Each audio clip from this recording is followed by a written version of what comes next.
Adelante. Ok, muchas gracias nuevamente a CEFOCAP y bueno, procedo entonces a compartir. Permítame un ratito. Ahí estamos. Muy bien. Bueno, efectivamente, tal como lo han anunciado, yo voy a tratar la parte, digámoslo, general de todo lo que refiere a la violencia familiar, haciendo alusión a lo que nos plantea la normativa internacional, tratados de derechos humanos con respecto a este tema. Y luego entraremos pues a justamente algunas cuestiones importantes que nos plantea esta estrategia nacional para la lucha contra la violencia, contra la mujer y otros integrantes del grupo familiar. Cuestiones que tenemos que saber, ¿no? Es, en primer lugar, que estamos nosotros frente a una normativa, permítame un segundito, quiero verificar algo en estos momentos.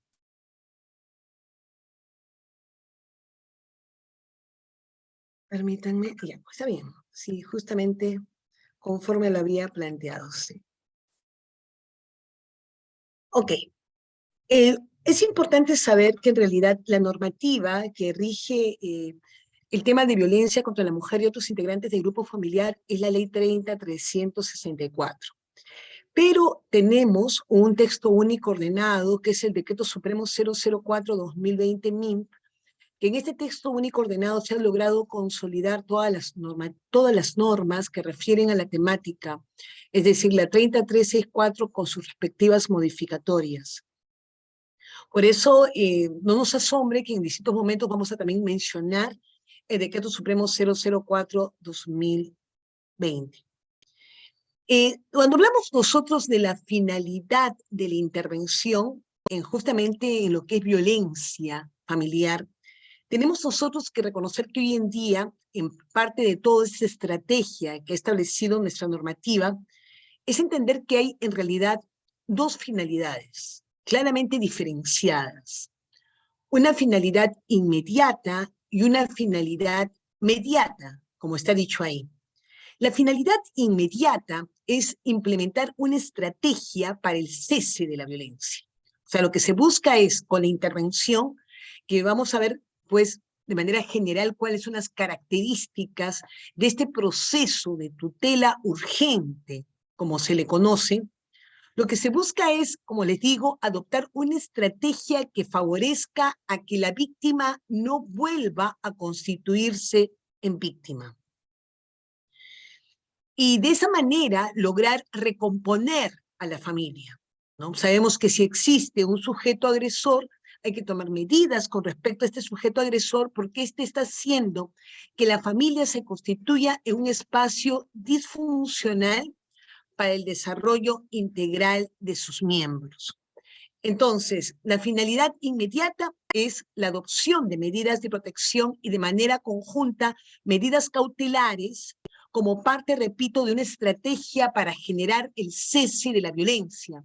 Desde el momento que se conoce o propiamente hay suficientes indicios, ¿no? Y haciendo valer un principio, pues, que plantea el principio precautorio, que plantea que solamente basta con la sospecha, o sea, hay una sospecha, hay suficientes indicios de que esta víctima es víctima, y por lo tanto hay que intervenir con ella para lograr aminorar al máximo, suprimir todos aquellos factores de riesgo que podrían contribuir, como hemos venido indicando, a que se constituya nuevamente en víctima. Además, hay una finalidad mediata, y la finalidad mediata es sancionar. Y ahí nos planteamos justamente sancionar al agresor. Por eso hemos dicho, hay dos finalidades, y esto permite que hablemos de que finalmente hay dos intervenciones claves en este proceso de violencia familiar, en esta estrategia del Estado, ¿no? Que más allá de un proceso tenemos que verlo como una estrategia, y es la intervención de un juez de familia y es la intervención de un juez penal, en donde tiene que darse, pues, efectivamente, en base a la intervención primera de la policía, toda una interoperabilidad para que cada uno cumpla con sus funciones o su rol y contribuya a que cese la violencia. Pero en realidad no es posible que nosotros abordemos a plenitud justamente los casos si no partimos de la situación que tiene lugar con las mujeres. Y hay que decirlo, que con respecto a las mujeres hay un sesgo especial que tiene lugar propiamente en la intervención por encontrarnos con un tema de una asimetría de poder estructural y históricamente arraigada, ¿no?, en nuestra cultura. Entonces, esto nosotros tenemos que partir de identificar que hay algunos estereotipos, y esto es en lo que vamos a poner mucha atención. Y vamos a ver cómo la normativa internacional también hace mucho énfasis en reconocer a estereotipos de género. O sea, hay situaciones en realidad que manifiestan que la mujer termina pues asumiendo un rol subordinado en términos de propiedad o posesión del varón, y esto favorece actos de violencia en su agravio.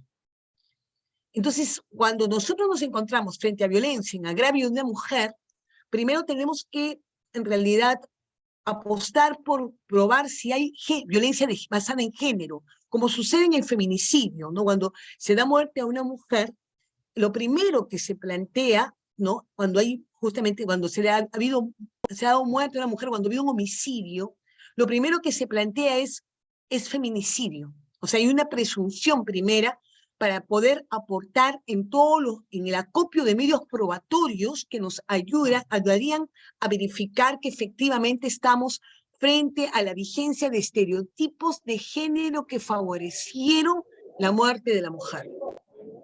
Entonces, es un tema interesante porque todo lo que es violencia basada en género o todo lo que es finalmente feminicidio es por la condición de mujer, y la condición de mujer tiene que ver con estereotipos. Todo lo que estamos conversando, como lo ven ustedes, está en, por ejemplo, este tema del enfoque de género en el artículo 3, numeral 1 del reglamento de la 30364. Y en el reglamento de la 30364, ese decreto supremo, ¿no?, justamente, este decreto supremo que es el texto único que hemos mencionado. ¿Cuáles son los principios de finalmente esta normativa especializada? Los principios están en este texto único, ¿no?, y están enumerados justamente en términos de un principio de igualdad y no discriminación, ¿no? Se trata de justamente superar estos actos de violencia, porque lo que generan estos actos de violencia es finalmente anular o menoscabar lo que es el goce y ejercicio de derechos. También tenemos como otro principio el principio del interés superior del niño. En el interés superior del niño es un principio que tiene una normativa especializada, la 30466, y que refiere que el interés superior del niño es un principio, es un derecho, es una norma de procedimiento. Y finalmente, ¿no?, el interés superior del niño a lo que favorece es que la estrategia que se adopte cuando hay niños que están siendo víctimas de manera directa o indirecta, la estrategia ha de buscar privilegiar al máximo el resguardo de derechos en los niños. El principio de la debida diligencia, o también conocida como la diligencia excepcional o diligencia reforzada. El Estado tiene la obligación de actuar con la debida diligencia a través de todos sus actores, ¿no?, que tienen que ver justamente con el Poder Judicial, con el Ministerio Público, con los centros de emergencia mujer, ¿no?, todos los distintos actores que intervienen justamente ante un hecho de violencia tienen que actuar con la debida diligencia o la diligencia excepcional, en la medida en que está en riesgo no solamente el derecho a la integridad, sino también el derecho a la vida, porque se conoce bien que la violencia va en escalonada, va en aumento. Cuando hay una víctima de violencia y se da un suceso de violencia, lo que se puede predecir es que lo va a volver a hacer y cada vez de manera más lesiva. También tenemos el principio, entonces, directamente relacionado con el principio de la debida diligencia, a lo que es el principio de intervención inmediata y oportuna. Esto tiene que ver con la estrategia de la adopción de las medidas de protección de manera célere. ¿No? Las medidas de protección, como bien sabemos, se adoptan con la sola sospecha de que el sujeto es agresor. No es necesario que se verifique la existencia de una víctima y un agresor cuando se dictan medidas de protección. Más aún, el Tribunal Constitucional ya lo ha afirmado. Cuando se dictan medidas de protección, no se está determinando que el sujeto sea responsable de la agresión, sino lo que se está buscando es resguardar a una víctima para que no vuelva a constituirse en víctima. También tenemos el principio de sencillez y oralidad que tiene que ver con un mínimo de formalismo. Mínimo de formalismo, ¿no? Que no sean exigencias formales establecidas por ley, aquellas que podían dificultar, pues, justamente la celeridad del proceso y, por lo tanto, la adopción inmediata de todas las medidas de protección idóneas en el caso. También se habla de la necesidad de generar espacios amigables para las presuntas víctimas, ¿no? El hecho de que la víctima sea atendida, la víctima se le crea su denuncia, que no se le niegue, que no se minimice el relato que está ella brindando con respecto a los hechos. Todo ello con el ánimo de que la víctima finalmente continúe aportando para la investigación y no más bien no se desdiga o no haga una retractación con respecto a lo que dijo inicialmente. También tenemos el principio de razonabilidad y proporcionalidad, en el sentido de que es importante que las medidas de protección, ¿no? Estén orientadas siempre en base a un criterio razonable. Un tema importante a que se podría discutir es que tanto las medidas de protección afectan el ejercicio de derechos. Bueno, consideramos que las medidas de protección afectan en principio claramente, de alguna manera, los derechos y libertades del presunto sujeto agresor. Si al sujeto agresor como medida de protección se establece su retiro del domicilio y su domicilio es su propiedad, entonces cuando se determina mediante una medida de protección su retiro, lo que se está haciendo es afectándolo en su derecho a la posesión del bien. O de repente cuando propiamente el sujeto se le restringe para que no se acerque al domicilio de la víctima en una distancia pues menor de 100 metros. Ahí también hay una restricción con respecto a su libertad de tránsito. Vemos en base a ello que entonces las medidas de protección tienen que ser proporcionales y razonables al momento que se dicten porque necesariamente van a tener un efecto con respecto al sujeto agresor. Y no solamente ello, con respecto también a lo que podrían ser la relación parental con los hijos, ¿no? Eso que es más claramente visible con las medidas cautelares. Habíamos dicho también el principio de celeridad y economía procesal, ¿no? Esto tiene que ver con lo que ya hemos mencionado. Estamos frente a un proceso que es un proceso de tutela urgente. O sea, es un proceso que el carácter de inmediatez es su característica. Por ello es que estamos simplificando al máximo los procedimientos. Y esto pues tiene que ver con el momento que se dicta la medida de protección. La medida de protección puede dictarse por el juez de familia prescindiendo de una audiencia.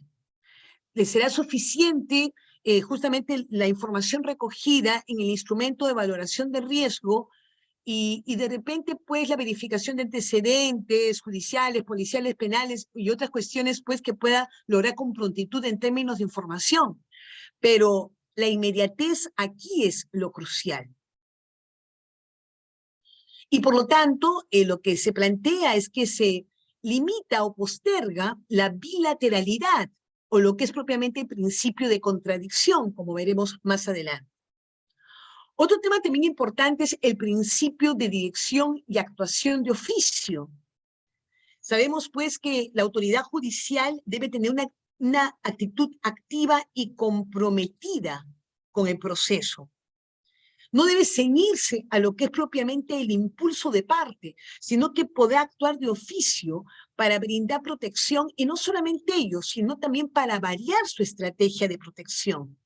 Si bien sabemos que la autoridad judicial periódicamente debe recibir informes de la policía o de los equipos multidisciplinarios de los juzgados de familia sobre cómo se vienen dando, ¿no?, las medidas de protección, qué efecto vienen teniendo en el resguardo de la víctima, entonces esto ayudará a la autoridad judicial a modificar su estrategia. De repente no está funcionando o de repente requiere reforzarla, su estrategia adoptando otras medidas de protección. No requerirá entonces de impulso de parte, lo podrá hacer esto de oficio. También el tema entonces, que va directamente relacionado con todo lo dicho, del principio de relativización, del principio de congruencia procesal o dispositivo, ¿no? En el sentido de que propiamente el juez no tiene por qué ceñirse necesariamente a lo solicitado por la víctima. Conociendo justamente la situación de ella, podrá determinar pues las medidas de protección que considere más estratégicas para el caso. Y también tiene que ver con lo que decíamos, la posibilidad de variarlas, ampliarlas, estas medidas, o finalmente dejarlas sin efecto, en la medida que va revisando continuamente cómo se viene dando la interrelación de la víctima con el presunto sujeto agresor. Y finalmente, el principio precautorio, que lo habíamos mencionado hace un momento, que es muy interesante, ¿no? El principio precautorio, y eso tiene que ver con el proceso de tutela urgente, en el sentido de que basta la sola sospecha de la existencia de la violencia. No es necesario que se acredite de manera fehaciente la violencia, ¿no? Y otros factores de riesgo para medir el pronóstico de repetición, ¿no? Aquí, pues, lo que se espera es que en realidad el juez recurra a las máximas de la experiencia como sucedáneo de los medios probatorios, ¿no? Y finalmente debe basarse en indicios razonables y suficientes para la existencia de lo que podría ser violencia. Al momento que dicta una medida de protección, no está determinando de que hay una víctima y un agresor, sino lo que está determinando es que hay una presunta víctima y un presunto agresor.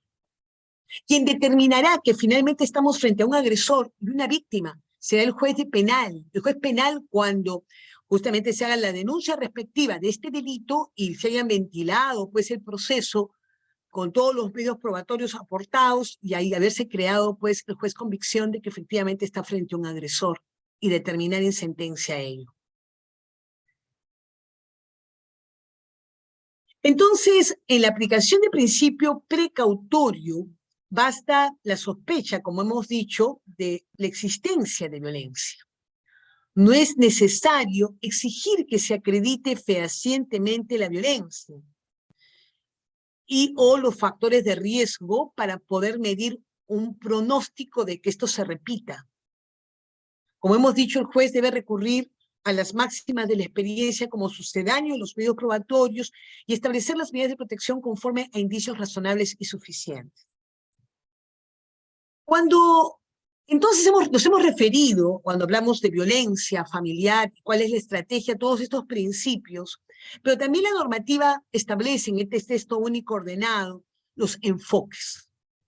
Y en los enfoques, hay distintos enfoques que nos ayudan de manera transversal a analizar todas las situaciones que se conocen de violencia. El primero ya lo hemos mencionado, el enfoque de género, que se basa fundamentalmente en diferencias culturalmente creadas y en donde se generan finalmente estereotipos. Como dijimos más temprano, un estereotipo podría ser, pues, plantear que la mujer es de su propiedad. Y cuando hay el mínimo de repente del hombre de creencia de que la mujer justamente está con otra persona y arremete contra ella y la golpea, entonces ahí estamos finalmente frente a un estereotipo de género que genera violencia basada en género. El hombre considera que es su propiedad, es un objeto, y cuando de alguna manera lo ve peligrar, o sea, piensa que lo va a perder, o propiamente por un tema de machismo, cree que ella no debe para nada pues poner sus ojos en otro individuo porque la considera de su propiedad, entonces se siente autorizado para ejercer violencia sobre ella.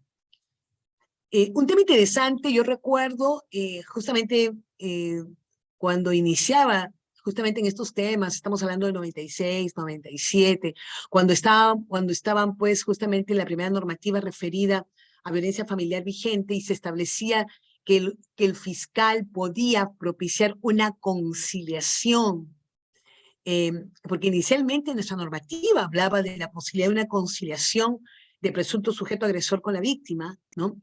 Y ahí recuerdo haber estado en la ciudad de Huancayo y con una institución dedicada a estos temas, invitamos a los fiscales y los fiscales, yo les preguntaba cómo era que conciliaban, porque ellos estaban autorizados por ley a propiciar una conciliación y decía la ley que había que conciliar sobre lo que hubiera originado la violencia. Entonces, de manera muy anecdótica, ¿no? Los fiscales me planteaban, bueno, en realidad nosotros notamos que a veces se da violencia del varón contra la mujer porque cuando éste llega a la casa no la encuentra en la casa. O posiblemente cuando llega a la casa ve que la comida no está lista y arremete contra ella y la violenta. Entonces, ahí nosotros nos dábamos cuenta, o sea, el análisis que se venía dando, y yo le decía, bueno, y dígame, ¿y cómo solucionan? Decía muy simple, ¿no? Si lo que causa la violencia es no estar en casa cuando llegue el varón o no tener la comida lista, la conciliación va en el sentido de que la mujer tiene que estar en la casa y debe cumplir con sus labores domésticas de tener la comida hecha. Entonces, la conciliación contenía este tipo de compromisos para la mujer. De allí, pues, en realidad, que recuerdo que yo les planteaba, pero no se dan cuenta ustedes que van a solucionar aparentemente el asunto, pero la verdad que acá estamos frente a un sujeto que tiene una serie de creencias de cuál debe ser el rol de la mujer y que en cualquier otra situación va también a arremeter violentamente contra ella. O sea, no han solucionado la violencia. Más bien lo que hay un trato sin el respeto a la dignidad de la mujer, porque en realidad exigirle que esté en casa o que tenga la comida hecha, ya pues es justamente más bien considerar que es como quien dice la esclava o la propiedad del varón. Entonces hay estereotipos de género que favorecen justamente a esta situación, ¿no? Como el caso de Ivy Ágreda, se acordarán ustedes, este caso tan tristemente sonado, ¿no? De una jovencita que conoció pues justamente al sujeto que finalmente fue feminicida, que en su centro laboral, y que buscaba tener una serie de atenciones con ella para que ella le correspondiera afectivamente. Pero a la hora de la verdad, él no veía respuesta de ella afectiva. Y más bien él visitaba el Facebook de la jovencita y veía que ella se paseaba o se relacionaba socialmente con otros chicos, ¿no? Con otros grupos. Y esto a él le producía cólera. Dice que no lo dejaba ni dormir en los testimonios que él daba. ¿Por qué? Porque él la consideraba de su propiedad, de su posesión, desde el momento que él había dado atenciones a ella. Al final, justamente él que lo que decide darle término a lo que él consideraba que era lo que mejor tenía la chica y de lo cual se servía la chica para ganar favor de los varones, que era su rostro. Y lo que hace es, justamente ustedes recordan este triste caso, sube un ómnibus y le echa gasolina a la chica. Y luego le prende fuego. Y esta situación, pues, en realidad, más allá de mostrarnos una mente enferma, ¿no?, del sujeto, también, o sea, hay detrás estereotipos de género. Estereotipos de género, y es eso lo que marca el análisis de que veamos violencia basada en género o feminicidio. O sea, se atenta contra la integridad de una mujer por su condición de tal, o sea, por los estereotipos, por las creencias que hay con respecto al rol que ella juega en su relación con el varón. Así también con respecto al tema de feminicidio, ¿no? Se le da muerte por su condición de tal. Esto tiene que ver con el enfoque de género. Como también tener en claro el enfoque de integralidad. Y en el enfoque de integralidad, lo que busca analizarse es finalmente cómo existen o cómo confluyen múltiples causas y factores, ¿no?, para desencadenar los actos de violencia. Finalmente, en los distintos ámbitos en donde puede finalmente interactuar la víctima con su agresor a nivel individual, familiar, comunitario, estructural. Y se hace necesario entonces establecer intervenciones a los distintos niveles para ayudar a que las personas se desenvuelvan, ¿no?, de manera digna y teniendo en cuenta el aporte de distintas disciplinas para entenderlo, para entender la complejidad del tema de la violencia. También tenemos el enfoque de la interculturalidad, que nos plantea la necesidad del diálogo entre las distintas culturas que finalmente conviven en la sociedad peruana. Y esto es importante porque en realidad, tal como nos plantea el enfoque de la interculturalidad, dice, este enfoque no admite aceptar prácticas culturales discriminatorias que toleran la violencia u obstaculizan el goce de igualdad de derechos entre personas de géneros diferentes. Entonces, no admitir prácticas culturales discriminatorias. ¿Cuánto tiempo nosotros hemos, como quien dice, tolerado, ¿no?, justificado, ¿no?, cuestiones que justamente nos venían culturalmente de la sierra, ¿no? Más te pego, más te quiero, ¿no? Eran cosas que se repetían. O a veces también, pues, cómo entender muchas veces que las mujeres salgan en defensa del varón, ¿no?, después de que se ha conocido que han sido víctimas, justamente por considerar que es su pareja y que nadie tiene por qué meterse después de haber hecho la denuncia, ¿no? Recuerdo justamente hace poco estuve en Huancavelica, dialogábamos sobre estos temas, y en Huancavelica era un curso de capacitación a policías, y los policías me decían lo difícil que es hacer seguimiento, ¿no? ¿Por qué? Porque a veces justamente después que se dicta la medida de protección, pues ustedes saben que la policía tiene que apersonarse para ver el cumplimiento de la medida de protección. Y lo que encuentran es a veces a la víctima permitiendo que el agresor se le acerque. O sea, finalmente la víctima desconoce la medida de protección. Y cuando el policía quiere intervenir, le dicen, no te metas, porque si te metes te voy a denunciar por acoso. O sea, en otras palabras, lo complejo que puede ser, ¿no? Cómo culturalmente puede haber estado arraigadas ciertas creencias también en ese plano, pero que también denotan la importancia de que podamos verificar que la violencia tiene un ciclo. Y esto es un tema, en realidad, pues estudiado, ¿no? Un ciclo en el cual justamente primero hay manifestaciones de violencia de alguna manera encubiertas que buscan denigrar o desvalorizar a la mujer. Es un primer momento del ciclo. Un segundo momento es cuando ya la violencia se hace manifiesta, cuando hay agresión física. Pero luego de ello, que es el detonante, donde suele darse muchas veces la denuncia, hay un momento adicional, que es el momento que se llama luna de miel, ¿no?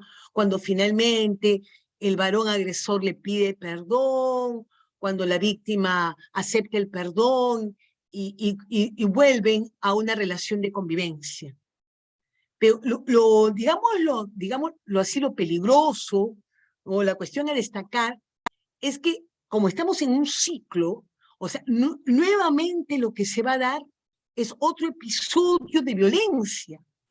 Pero la cuestión es de que, como les decía más temprano, lo que nos plantea la mayoría de los estudios es que la violencia va en escalonada, o sea, se va agravando. Y esto es lo que puede terminar finalmente en un feminicidio. Por ello es importante que reconozcamos cuestiones que culturalmente podrían favorecer, digámoslo, a la dificultad de la atención, pero que obviamente se tengan en cuenta para encontrar estrategias que permitan superar estas cuestiones culturales. y que permitan ayudar a finalmente crear conciencia en la mujer de la situación en la que se encuentra y que si se dicta una medida de protección, es una medida de protección que es a su favor y no es justamente para que ella la incumpla. El enfoque de derechos humanos también es un enfoque importante dentro de lo que es esta normativa. Y lo que se plantea, pues, es la necesidad de reconocer la dignidad de las personas, ¿no? El respeto a la dignidad es la base de todos los derechos humanos. Y cómo justamente a partir de ello es que han ido surgiendo tratados de derechos humanos relacionados con la mujer y la violencia, para buscarle brindar una mayor protección o una supraprotección, algunos hablaban de discriminación positiva, a favor de la mujer para que nuevamente no sea víctima. Otro interesante enfoque es el enfoque de la interseccionalidad. El enfoque de la interseccionalidad nos plantea que en realidad en un individuo pueden haber distintas situaciones que favorezcan a su discriminación y que entonces la estrategia de intervención tiene que valorarlas o tenerlas en cuenta. Por ejemplo, el hecho de ser mujer y tener una discapacidad, pues ahí tenemos una persona doblemente vulnerable.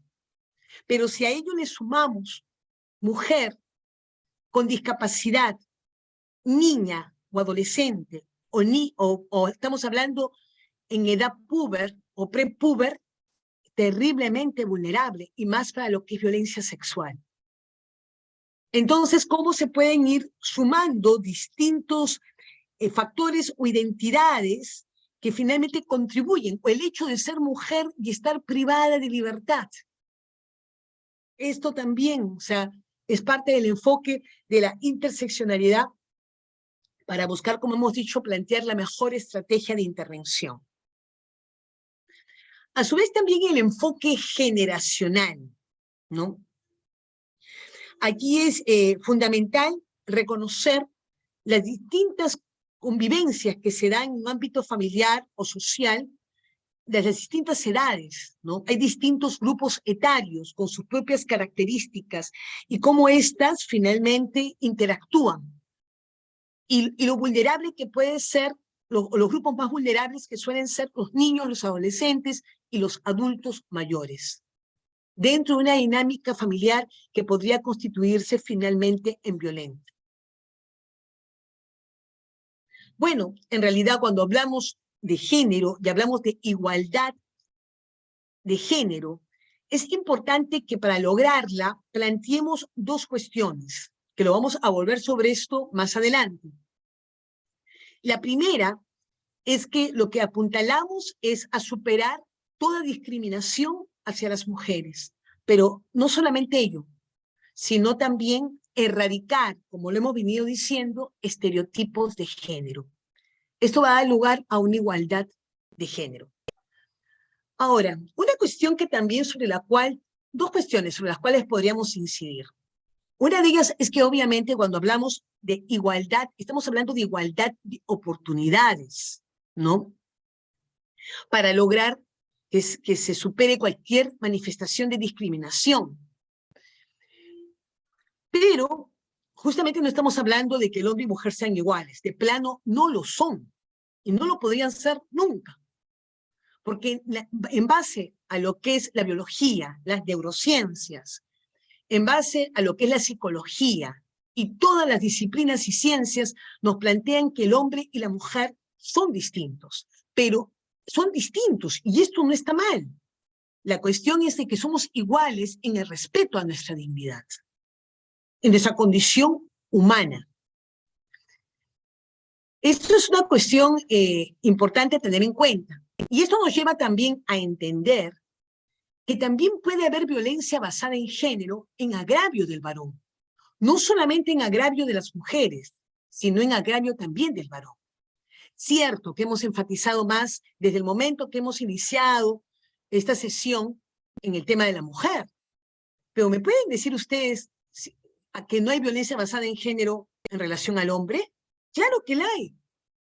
cuando desde pequeños les exigimos, por ejemplo, que tengan determinadas conductas, ¿no? Cuando lo vemos llorar y le exigimos que no llore porque es varoncito. Eso es violencia. De hacer que finalmente desde edades tempranas repriman lo que son sus sentimientos. Como también, o sea, yo trataba de encontrar otra manifestación de violencia basada en género, de repente en una relación de pareja. ¿Cuál podría ser de repente una violencia basada en género en una relación de pareja? Podría ser que justamente bajo la creencia que el hombre no tiene que siempre actuar, ¿no? Manifestarse virilmente, ¿no? El hecho que de repente no rinde en un momento sexualmente y la mujer le saque en cara, ¿no? Que no sirve, ¿no? En ese plano. Entonces, eso es violencia basada en género. Porque estoy bajo un estereotipo, una creencia de cómo el individuo debe actuar, y al verlo incumplido, lo estoy justamente planteando mediante insultos o desvalorizaciones. Entonces, cuando hablamos de violencia basada en género, es un tema importante que creo que, bueno, claro, que la normativa nos habla de violencia contra la mujer, porque es lo que resalta, ¿no? La violencia contra la mujer, ¿por qué? Porque estadísticamente, culturalmente, estructuralmente hemos tenido ese tema de machismo, eso es innegable, pero también alude a la violencia contra los otros integrantes de la familia, en lo cual también podría darse violencia en agravio del varón. En los cursos que doy muchas veces, como les decía, a distintos actores y a la policía, pues, o sea, normalmente cuando planteo este tema, los policías como que se sonríen. Y cuando uno indaga un poco más, lo que descubre es que normalmente cuando un varón va a denunciar violencia, no recibe una atención adecuada por parte de la policía. La policía le dice normalmente, oye, ¿qué pasó? O sea, ¿cómo te has dejado golpear por tu mujer? ¿No? O sea, en otras palabras, lo avergüenza, ¿no? Y no recoge su denuncia muchas veces. Como que también es un tema interesante que podamos nosotros reconocer que no solamente el varón puede ser autor de violencia basada en género. Podríamos encontrarnos de repente con una mujer que agrede a otra mujer, violencia basada en género. Y eso, por ejemplo, en el rol de crianza de las madres.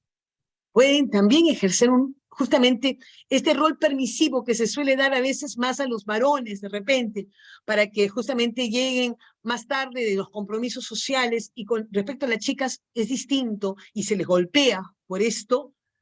Entonces ahí vamos encontrando una diferencia ejercida por parte de una mujer, o que la madre justamente también le atribuya más roles domésticos, ¿no? Y no permite que se desarrolle en otros planos, justamente por el hecho de ser mujer. Entonces, vemos nosotros que el varón y la mujer pueden ser finalmente destinatarios de violencia, y que también ambos pueden ser autores de violencia basada en género. Ahora, ¿qué es lo que nos dice la normativa entonces con respecto a las víctimas? ¿Quiénes son las víctimas? Según este decreto, pues, Supremo 004-2020, texto único ordenado. Las mujeres durante todo su ciclo de vida, dice, ¿no? Niña, adolescente, joven adulta y adulta mayor. Interesante poder hacer la diferencia en relación a los niños y las niñas, a los adolescentes. O sea, es importante porque no es materia de esta clase, pero una cuestión que tenemos que tener bien en claro es que las estrategias de protección son distintas cuando hablamos de niños y adolescentes. No solamente se tiene en cuenta lo que es, pues, justamente la ley que estamos comentando, la 3364, Decreto Supremo 004-2020, MIM, sino también hay que tener en claro lo que es el Decreto Legislativo 1297. O sea, las medidas de protección de la 1297 son aplicadas conjuntamente con las de violencia familiar, cuando hablamos de niños y adolescentes. En un contexto de violencia, el niño adolescente siempre es víctima directa o víctima indirecta, pero siempre será víctima. Y de ahí la estrategia planteada en el decreto legislativo 1297 favorece finalmente a que podamos darle una protección especial, tal como nos lo demanda la especialidad del Código de los Niños y Adolescentes. Pero además de las mujeres, durante todo su ciclo de vida, la normativa también establece que son víctimas las y los integrantes del grupo familiar. Entiéndase como tales a cónyuges, excónyuges, convivientes, exconvivientes o quienes tengan hijas o hijos en común. Las y los ascendientes o descendientes por consanguinidad, adopción o por afinidad, parientes colaterales hasta el 4º grado de consanguinidad o adopción y 2º grado de afinidad, y quienes habiten en el mismo hogar siempre que no medien, y esto es justamente lo que diferencia, no medien relaciones contractuales o laborales al momento de producirse la violencia. Un tema muy interesante que lo pueden ustedes fácilmente encontrar en internet es el caso de Ángela González versus España. Yo lo traigo a colación porque se trataban de una pareja de excónyuges, pero que tenían una hija en común. Y el caso es un caso que llegó justamente ante el Comité de la CEDAW, ¿no?, que es esta normativa internacional para eliminar todo tipo de discriminación contra la mujer. Y el caso se dio por el hecho de que finalmente al momento de divorciarse, ellos establecieron, primero efectivamente, un régimen de visitas, ¿no?, del padre a la niña, y este régimen de visitas primero se dio justamente sin externamiento. Luego el padre logra que el equipo multidisciplinario del juzgado determine la posibilidad de un régimen de visitas con externamiento. Primero fue un régimen de visitas vigilado y luego un régimen de visitas con externamiento sin vigilancia. Bueno, el desenlace es fatal. ¿Qué sucedía? En realidad, este hombre había estado todo el tiempo obsesionada por quien fue su cónyuge. Y habían habido actos de violencia, y los actos de violencia fueron los que dieron origen al divorcio. Cuando justamente la niña salía con el padre, continuamente el padre le preguntaba, ¿no? Le preguntaba sobre su madre, si es que su madre salía con otro hombre. O sea, trataba de sacar información a la niña todo el tiempo. Ante el juzgado, la niña, cuando tuvo oportunidad de brindar su opinión sobre el tema del régimen de visitas, ella indicaba que no quería ver a su papá, que su papá le hacía sentir mal, porque le preguntaba siempre sobre su madre y buscaba indagar sobre su madre. Al final, lamentablemente, y esto fue uno de los motivos por los cuales España no cree en la alienación parental, o sea, la tendencia española es negar el tema de alienación parental, es que el equipo multidisciplinario del juzgado indica de que lo que está pasando aquí es que la niña está alienada, que la madre en realidad está influenciando negativamente a la niña y por eso está opinando esto. Y no le escucharon a la niña. No le escucharon, no tuvieron en cuenta lo que ésta decía, y el desenlace es fatal, como les planteaba, ¿no? Porque claro, el padre, ¿qué es lo que hace? En venganza a la mujer, le dice, te voy a dar con lo que más te duele, con lo que más amas. ¿Y qué es lo que hizo? Mató a su hija y luego se mató él. Entonces, hay violencia entre convivientes, excónyuges, claro, y más aún cuando hay vigente un régimen de visitas, ¿no? Y ahí finalmente la CEDAW plantea de manera muy interesante que tiene que revisarse bien, ¿no? Finalmente, cómo se va a plantear el régimen de visitas cuando hay vigente un contexto de violencia. Porque el régimen de visitas puede favorecer fácilmente a que la violencia continúe a pesar que la pareja ya no convive.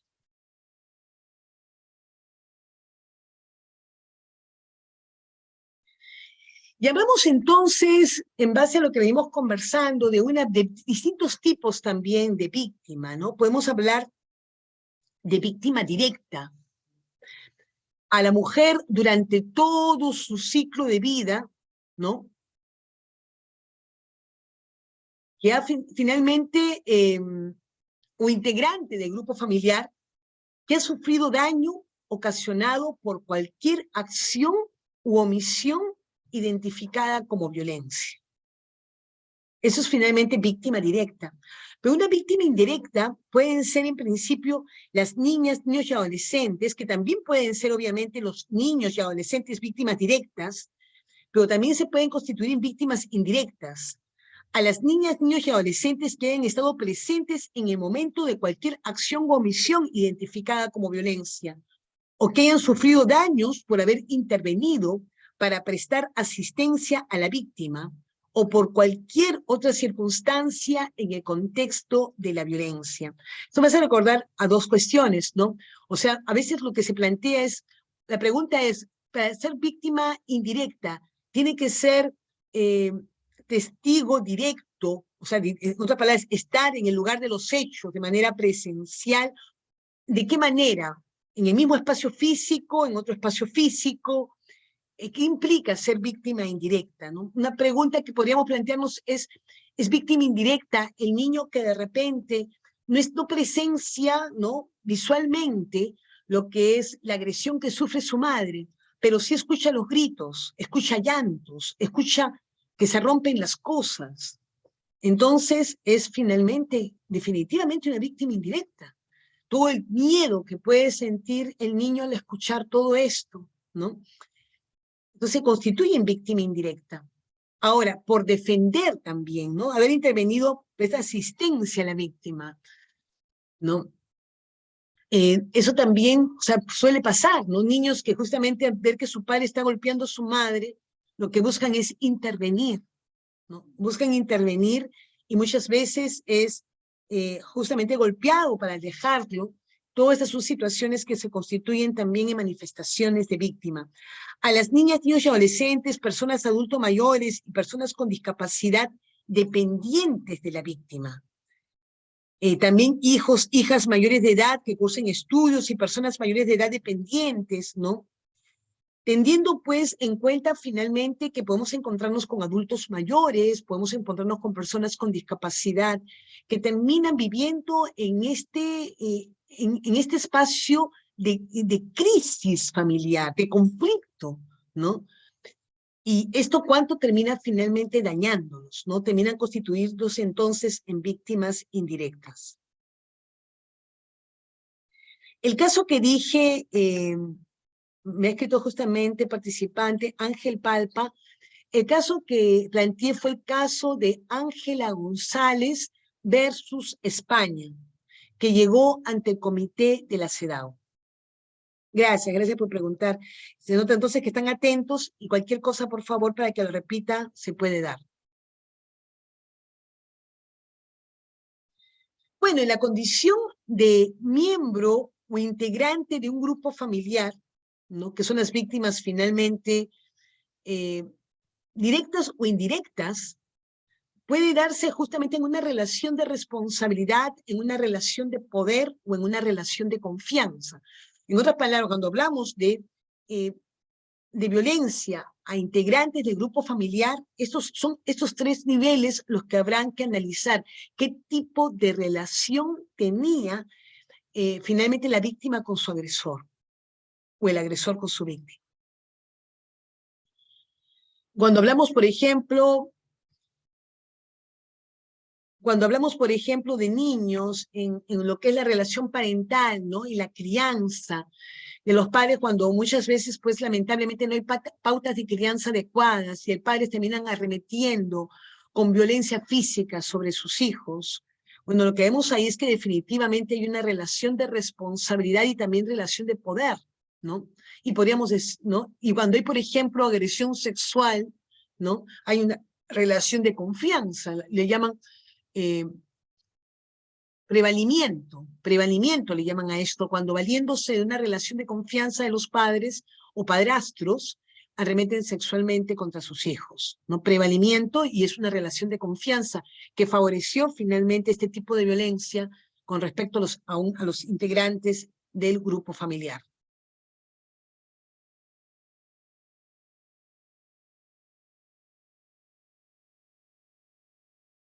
A ver, perdón un ratito.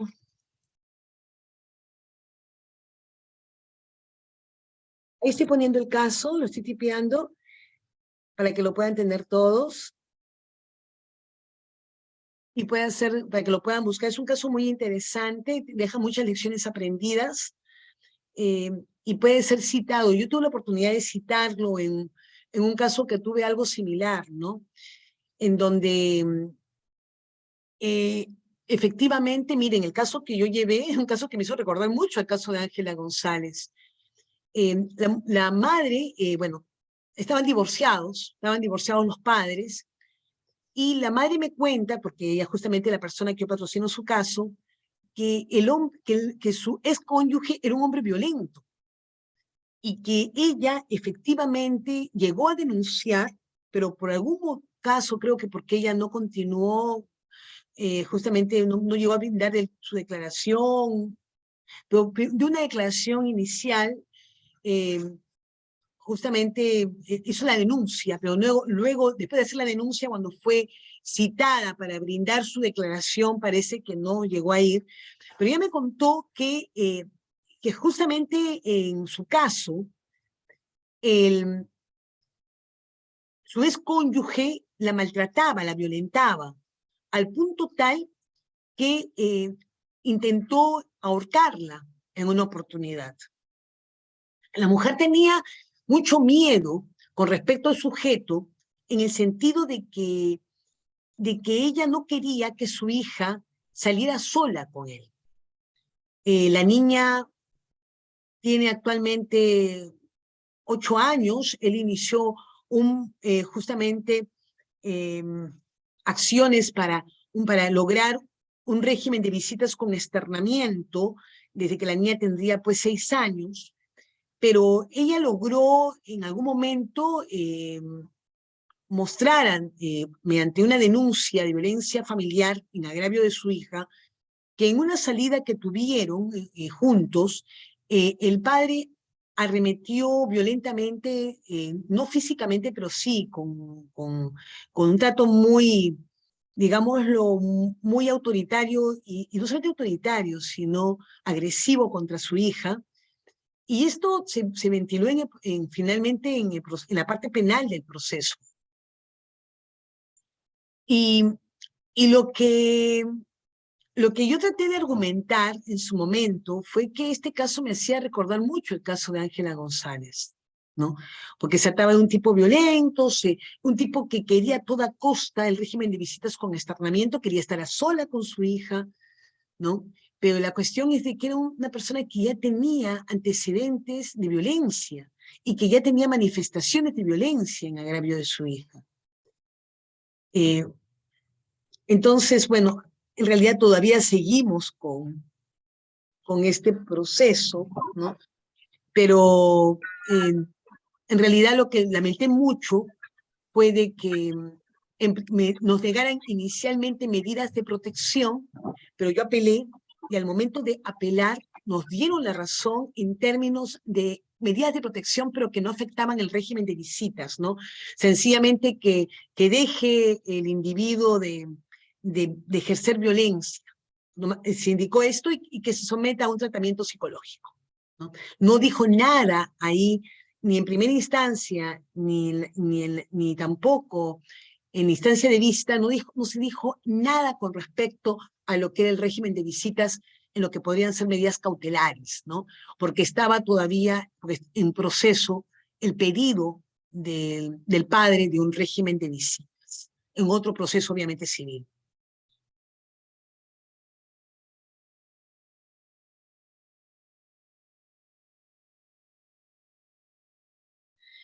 Bueno, cuando hablamos de violencia, hay que reconocer, pues, los distintos tipos de violencia que se plantean en la normativa y también en la doctrina y en la jurisprudencia, ¿no?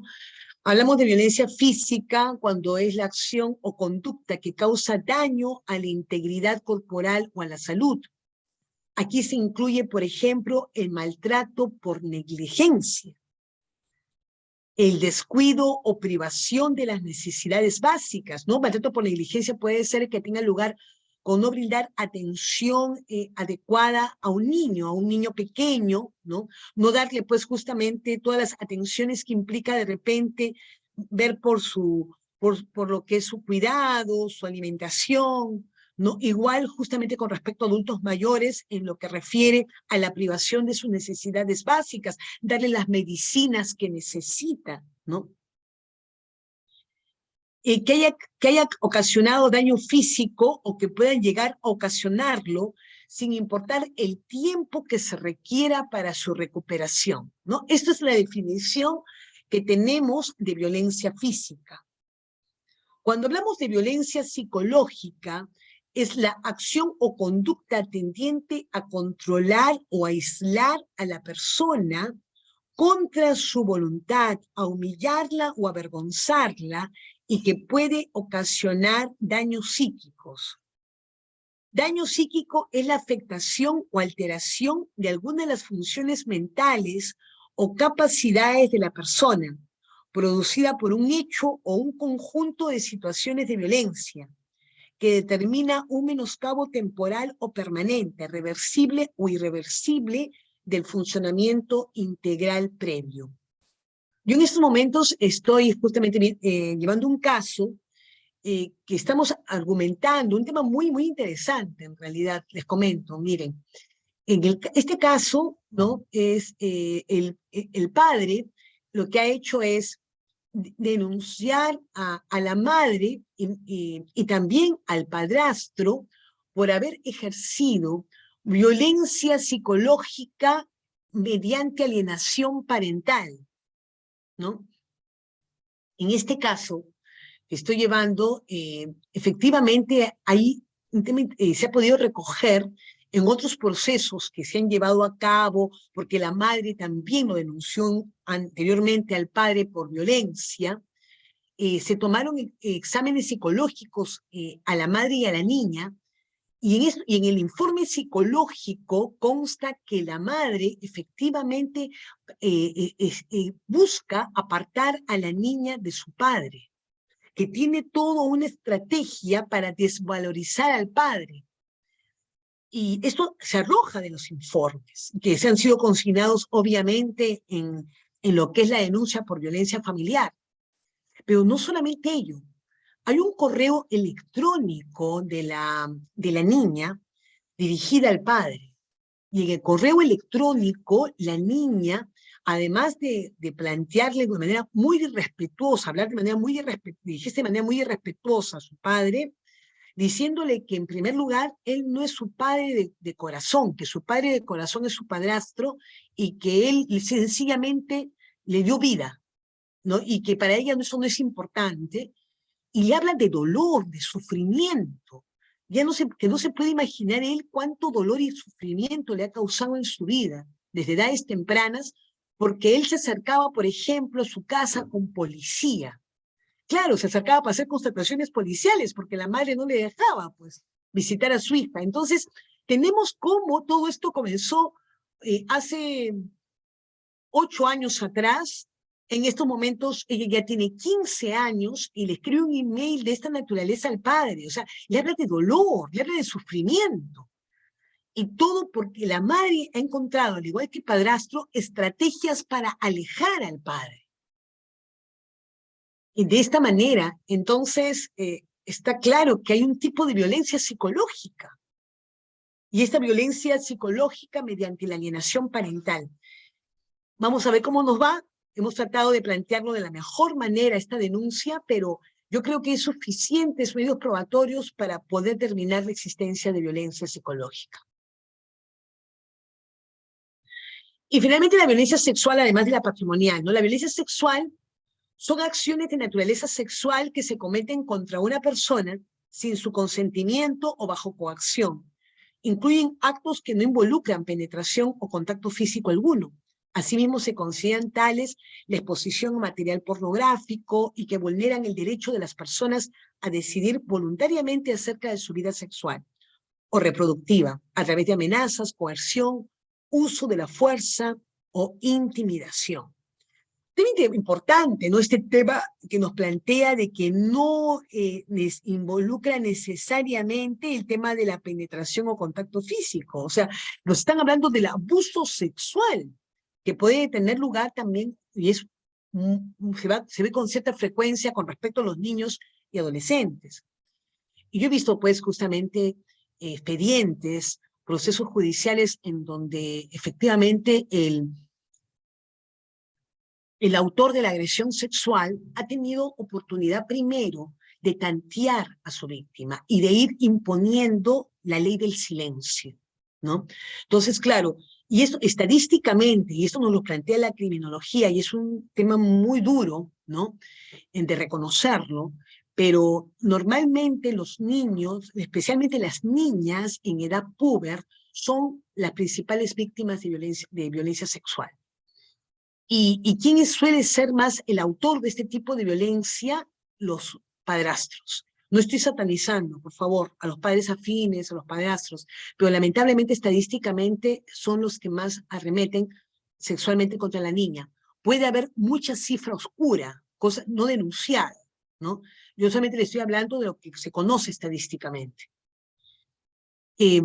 Pero que justamente, ¿cuál es la estrategia? La estrategia es ir cometiendo abuso sexual. ¿Cómo, de qué manera? O sea, de repente si la niña se está bañando, la busca ver desnuda, o de repente se pasea desnudo delante de la niña, o le muestra pornografía. Eso también es algo muy común. O sea, yo he visto hace poco un caso, ¿no?, justamente de un padrastro que se encerraba con la niña. Y la niñita tenía también su hermano, ¿no? Y el hermano presenciaba que el padrastro se encerraba con su hermana, ¿no? Y cómo justamente, de manera lamentable, cuando salía la niña, después de estar encerrada con el padrastro, el hermanito le preguntaba, ¿qué has hecho? Entonces decía, él es malo, ¿no? Él es malo. Entonces, ¿qué es lo que hacía primero este hombre? Era mostrarle pornografía, ¿no? Y todo esto es justamente abuso sexual. Todo eso, por eso vemos que la figura de violencia sexual es mucho más amplia. No solamente tiene que ver con penetración y, como hemos dicho, contacto físico. Y bueno, y finalmente la violencia patrimonial. La violencia patrimonial, que es una acción u omisión que se dirige a ocasionar un menoscabo en los recursos económicos o patrimoniales de cualquier persona, a través de la perturbación de la posesión, tenencia o propiedad de sus bienes, la limitación de los recursos económicos destinados a satisfacer sus necesidades o privación de los medios indispensables para vivir una vida digna, así como elevación de cumplimiento de sus obligaciones alimentarias. Vamos con estos dos primero. La perturbación de la posesión, tenencia o propiedad de sus bienes. ¿Qué pasa si de repente en un arrebato de celos, ¿no?, la mujer finalmente cambia la chapa de la casa y no permite que el varón ingrese, ¿no?, a la casa, no le permite ingresar al domicilio conyugal? Ese es un tipo de violencia patrimonial. Como también con respecto al tema de la limitación de los recursos económicos destinados a satisfacer sus necesidades, el tema de alimentos, ¿no? Este caso que yo les contaba de este padre agresivo, que estoy dando el caso, ¿no?, que lo he relacionado mucho con el caso de Ángela González, pues, ¿qué es lo que está haciendo ahora él? Al haber sido denunciado por violencia familiar, se está atrasando en el pago de alimentos, una acción de represalia, de venganza hacia la madre, ¿no? Justamente le está dando incompleto. Entonces está efectivamente ejerciendo poder, o sea, porque efectivamente no pasar alimentos, ¿no?, es una forma de ejercer poder y limitar en lo que es justamente finalmente resguardo de todos los derechos que están subsumidos en esta institución de alimentos, ¿no? Luego, la pérdida, la sustracción, destrucción, retención o apropiación indebida de objetos, instrumentos de trabajo, documentos personales, bienes, valores y derechos patrimoniales. ¿Qué pasaría si finalmente, por ejemplo, la mujer es dentista, ¿no? Y tiene su consultorio en el domicilio conyugal y el hombre en un arrebato de celos destruye, ¿no? Destruye todo lo que es su indumentaria como odontóloga. Es un tipo de violencia patrimonial, ¿no? ¿Qué pasaría si finalmente el hombre es coleccionista, ¿no? Y tiene una gran colección, ¿no? De cuestiones terriblemente valiosas, documentos históricos, lo que fuera. La mujer también destruye esto. Es un tema de violencia patrimonial.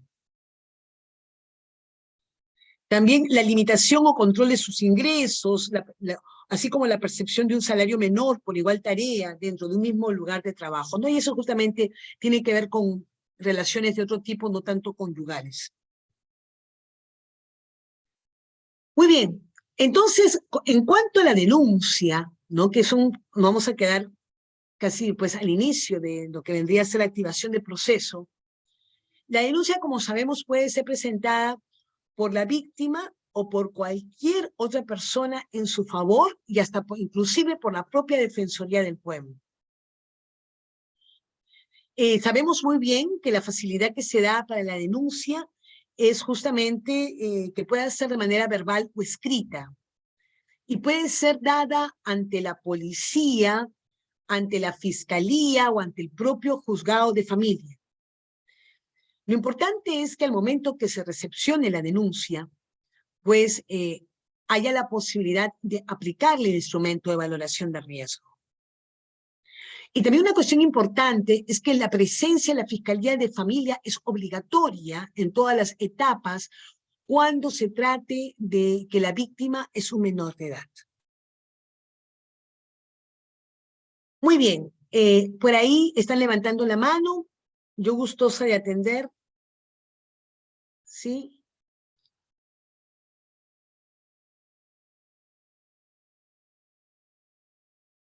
O no sé si le han levantado la mano casualmente. Sí, Marcelo Santander, ¿no es cierto? No sé si le permiten activar su audio. Sí, buenas tardes, buenas noches. Buenas Ah, noches, adelante, ¿cómo está? una pregunta. ¿Qué pasaría si cuando llega una mujer y en este caso la policía no atiende? Porque sabe casos, ¿no? No atiende, no atiende y se tendría también que denunciarla penalmente al policía, ¿no? Y pedir la destitución inmediata porque es una mujer, ¿no? Vulnerable, llega todo golpeada. No, ve a arreglar donde tu esposo, de repente se van a reconciliar. Claro, pasan casos, ¿no? Pero se tendría que abrir un proceso penal y pedir la inmediata destitución del policía, ¿no? Y abrir que la mujer vaya a otra dependencia policial, ¿no? A veces pasan casos, ¿no? Sí, es cierto, en realidad si hay un delito de omisión en cumplimiento de sus funciones, ¿no?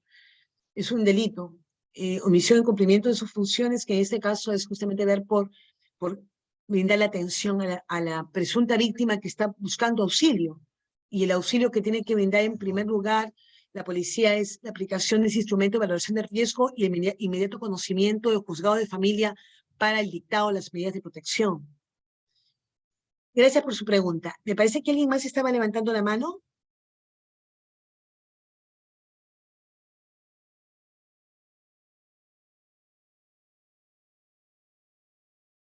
Bueno, ok, entonces continuamos. Así, permítame un segundito. Sí, adelante, Paula Chavin, ¿no? Montalbán. Doctora, mire, ya que se está hablando de la violencia psicológica, cuando una mujer se acerca a la fiscalía y quiere denunciar por violencia psicológica, pero su punto de ella de denuncia es que el papá de sus hijos no le pasa los alimentos. ¿Aquí estamos hablando de una violencia psicológica o se tiene que recurrir a solicitar los alimentos en la vía Interesante, pertinente? interesante. En realidad no sería violencia psicológica. En todo caso, para enfocarlo bien, podría ser una violencia patrimonial. Es decir, ahí habría que demostrar para que hablemos de violencia en que el individuo que no está cumpliendo con la obligación alimentaria está pues valiéndose de una situación de poder, o sea, en otras palabras, esta persona está poniendo en riesgo las atenciones que ésta merece o sus hijos, justamente por la situación de poder económico que tiene. O sea, finalmente la está subordinando y la está agrediendo porque no le está haciendo que ésta no pueda cumplir con un mínimo de satisfacción de sus necesidades básicas, ni para ella ni para sus hijos. Esto es violencia patrimonial. O sea, no es violencia psicológica, es violencia patrimonial. Y por lo tanto, o sea, y para ello, pues obviamente hay que demostrar, no es el hecho de que yo esté iniciando un proceso de alimentos, porque proceso de alimentos tengo mi propia vía, es el hecho que a pesar que existe efectivamente ya una obligación establecida mediante una sentencia, el individuo no la está cumpliendo y denota que de manera deliberada, pese a que cuenta con los medios económicos para hacerlo. Entonces se está valiendo del ejercicio de un poder en el plano patrimonial o económico. Eso es violencia patrimonial. Muchas gracias, doctora. Gracias también. También tenemos a Marco Antonio Luna. Buenas noches. Sí, doctora, buenas noches. Doctora, mi consulta era respecto de la violencia económica y patrimonial, porque algunos no lo tienen muy claro. Por ejemplo, algunos abogados del CEN no lo tienen claro. Em, Inclusive también la policía que acepta las denuncias, ¿no? Por ejemplo, viene una persona y dice, mi pareja me ha robado mi celular, ¿no? Y se lo ha llevado. Y no había otro tipo de violencia, simplemente le agarró su celular y se lo llevó. Y lo tipifican como violencia económica en algunos casos, ¿no? Eh, También, por ejemplo, cuando ya se detecta una violencia económica, es necesario un informe para determinar la afectación psicológico, en este caso, o un informe social, ¿no? Para que se pueda identificar si es que esa presunta violencia económica está perjudicando a la persona económicamente, ¿no? Como ella así lo refiere. No sé si podría ampliar al respecto, ¿no? Interesante, muchas gracias. Bueno, en lo particular le doy mi opinión. El tema del celular, yo creo que va a depender mucho, porque podría ser que efectivamente estemos frente a una violencia que afecta económicamente, porque hay mucha gente que trabaja con el celular. O sea, el celular para muchos se constituye una herramienta de trabajo, de coordinación, de gestión, ¿no? Y esto, y si le quitan el celular, le están afectando económicamente. Entonces, como usted bien dice, no bastará solamente con el hecho de denunciar que le arrebató el celular, sino de tratar de contextualizar la situación. O sea, finalmente, en qué contexto, en qué situación, de qué le valía al presunto, a la presunta víctima el celular, cuál es la utilidad que le daba finalmente al celular, ¿no? Yo creo que eso es lo que habría que hacer, un análisis más a profundidad, pero yo no lo relacionaría con un tema de violencia psicológica. La violencia psicológica hay que verla en otro plano. La violencia patrimonial puede, puede como no relacionarse con una violencia psicológica, puede como no, pero no necesariamente. Y hay que ver en cada, o sea, habría que evaluar, ¿no? Efectivamente, si la violencia económica produjo un daño psíquico, ¿no? O sea, son cuestiones que hay que valorarlas de manera autónoma, ¿no? Pero no hay que considerar que dada una va a darse la otra. No sé si contesté su pregunta. Sí, doctora, muchas gracias. Gracias también. También está levantando la mano Geraldina Espinosa. Buenas noches.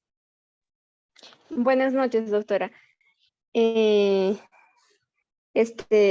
Mi pregunta era que, bueno, en un caso, ¿no? que tengo, es que una mujer, ¿no? denunció por violencia psicológica.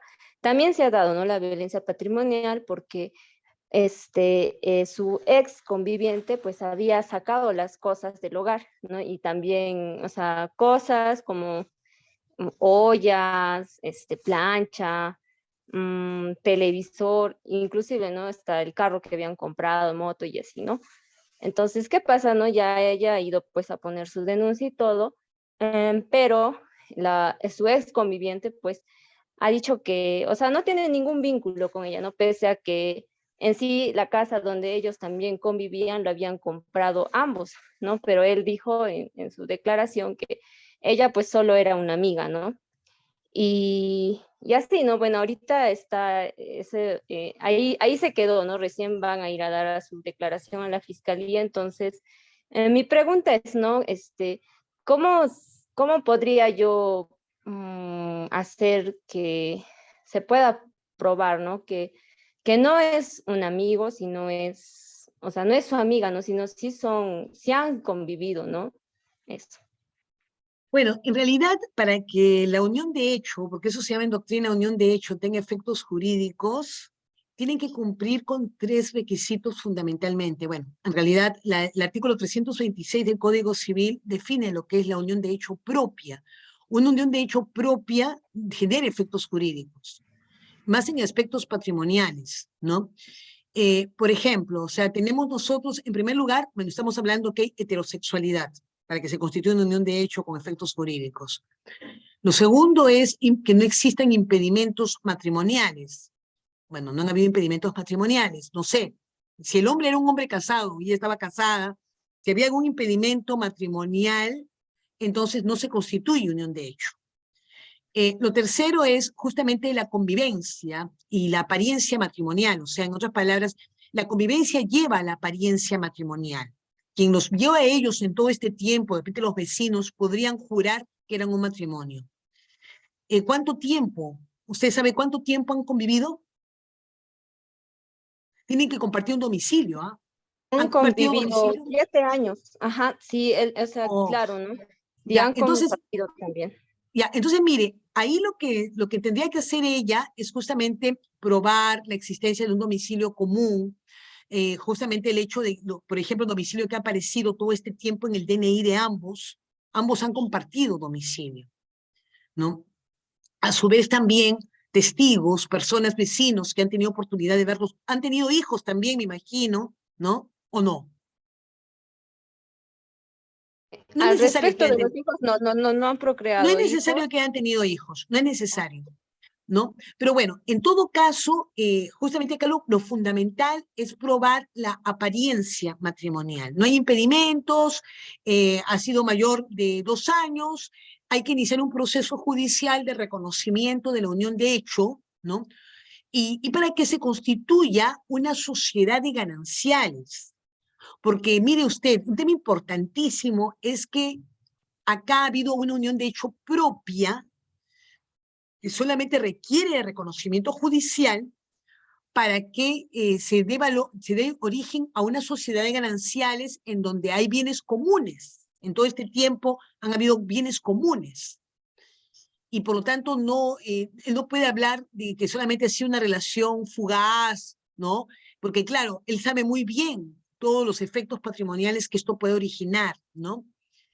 Es más, o sea, en realidad ella podría, si ha sido abandonada, pedir alimentos o una indemnización, ¿no? Bueno, eso es lo que yo podría justamente aportarle. No sé si tendría una pregunta adicional.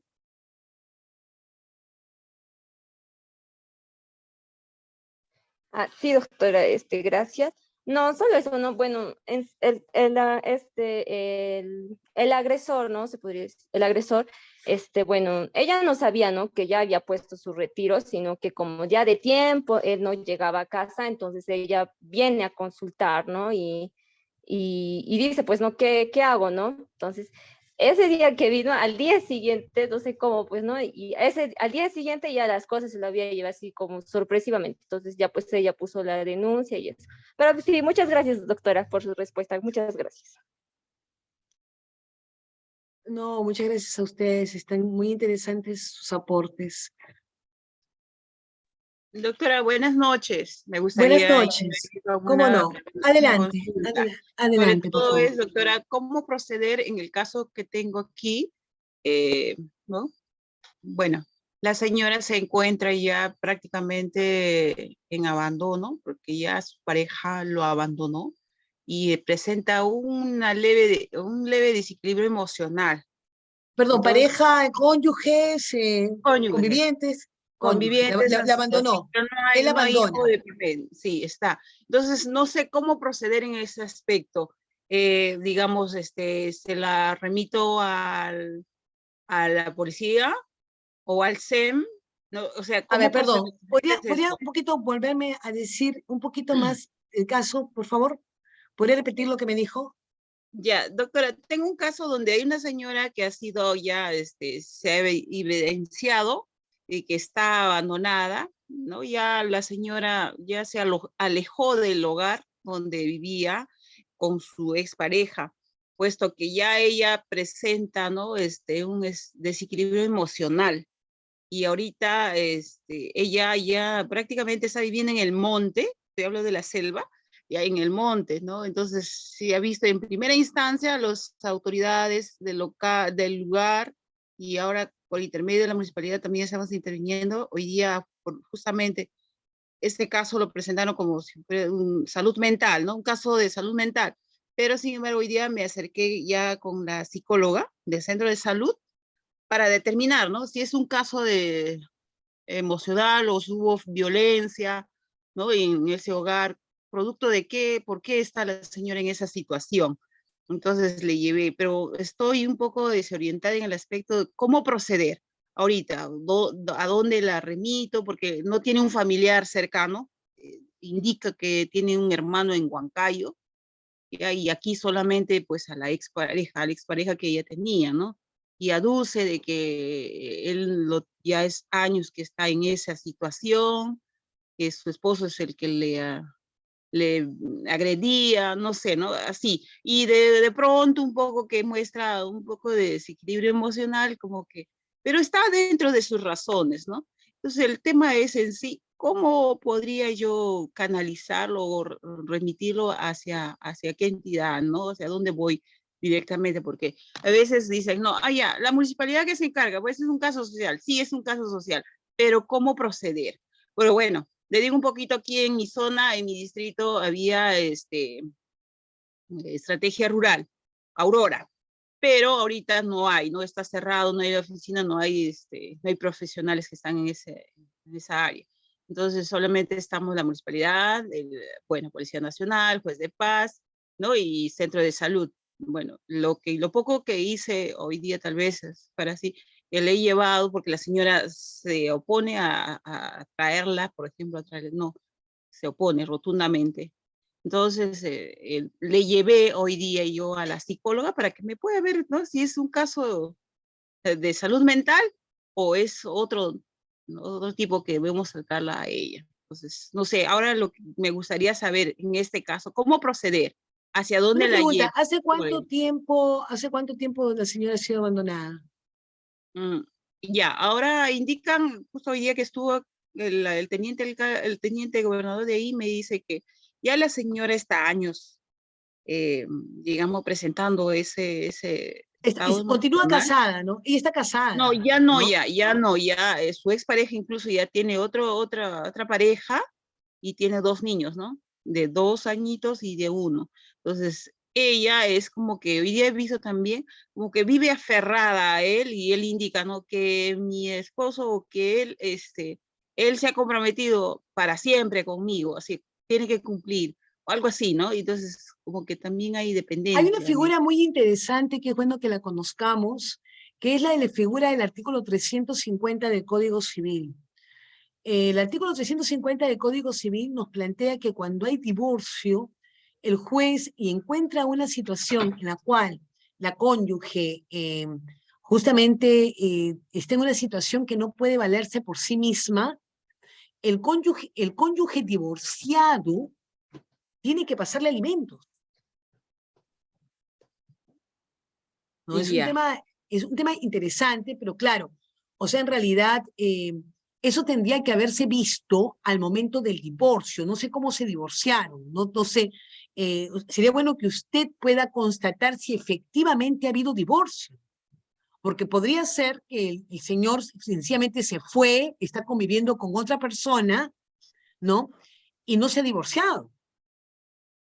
Entonces, es una cuestión que tendría que buscar en el registro personal, en la RENIEC, en su registro personal, ver efectivamente si consta ahí un divorcio.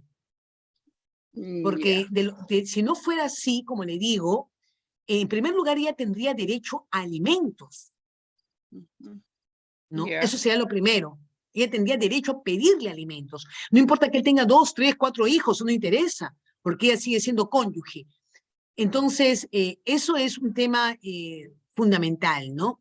Ahora, hágase cuenta que de repente por ahí sale el tema de la separación de hecho, ¿no? Ya como están separados de hecho varios años, de repente podría hasta el cónyuge decir, bueno, ya me quiero divorciar por separación de hecho. Pues justamente al momento, y hay que pedirle al juez que le otorgue alimentos después del divorcio, ¿no? Bueno, son salidas legales. Ahora, hay que ver primero, yo lo primero que vería es si qué tipo de vínculo tiene con el, o sea, con el cónyuge, si es verdaderamente está divorciada o no está divorciada. Yo vería por ahí lo primero. Obviamente, tenemos, si ella no tiene familia, no tiene a nadie, no tiene, dice que, ¿ella dónde vive? ¿En dónde está viviendo ella? Ahorita le hablo desde el distrito de Palcazú, provincia de Oxapampa, región Pasco. Ella vive acá del distrito a un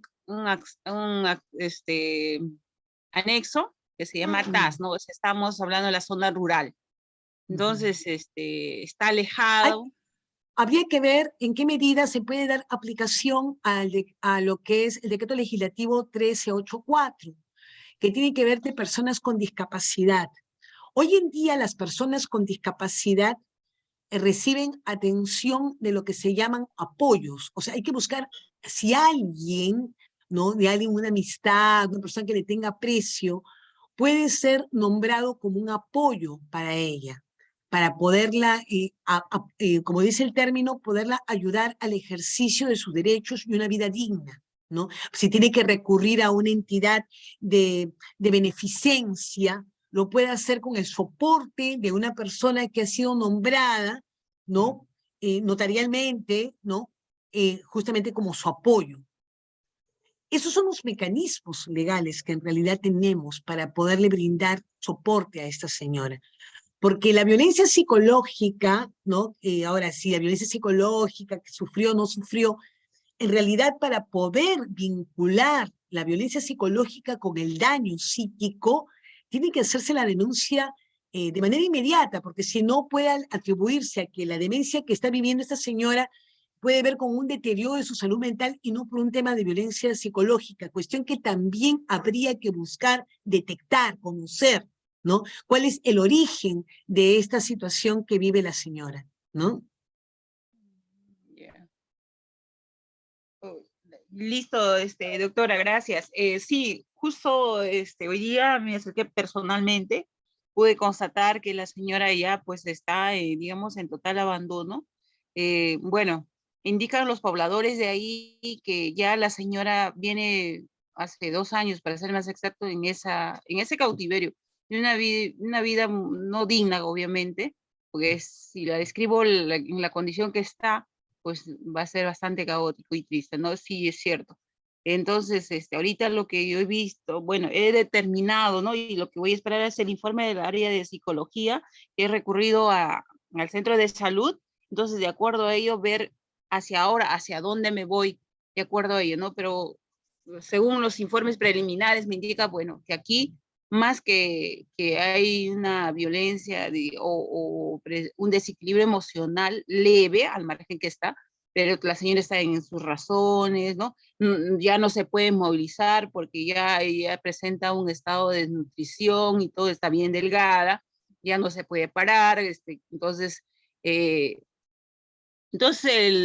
los compoblanos de ese lugar han tratado de traerla porque ya se había ido, ya estaba hace 2 semanas en el monte, ya, por eso es que ya las autoridades han tomado cartas en el asunto y se nos han dado a conocer este caso.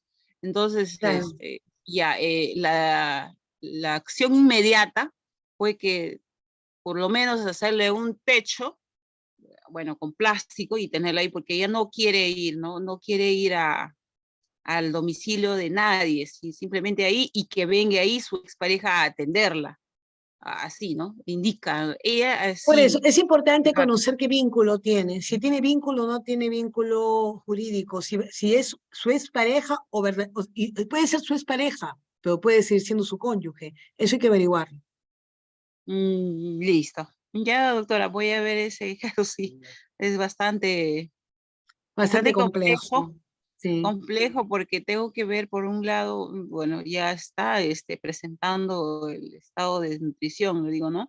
Entonces, y por ejemplo, yo le digo, se llama Stephanie, ¿no? Stephanie, bueno, eh, ¿qué tal si, no? ¿Cómo quisiera vivir, estar ahí, ¿no? Le planteo así problemas, situaciones donde que ella, a ver si me da la veña de que sí puede salir de ahí, ¿no? Entonces, lo primero que a veces muestra es que ella depende de su expareja, ¿no? ¿Por qué? Porque dice que no, él se ha comprometido con mi hermano, que él se va a hacer cargo de mí para siempre, así, ¿no? Él es el Mm. culpable, él es el único, pero ya no está conmigo, ya tiene otra pareja. También es Puede ser parte de consciente su que ya no demencia, ¿no tiene. es cierto? Son Sí, cosas que hay así que es. analizar.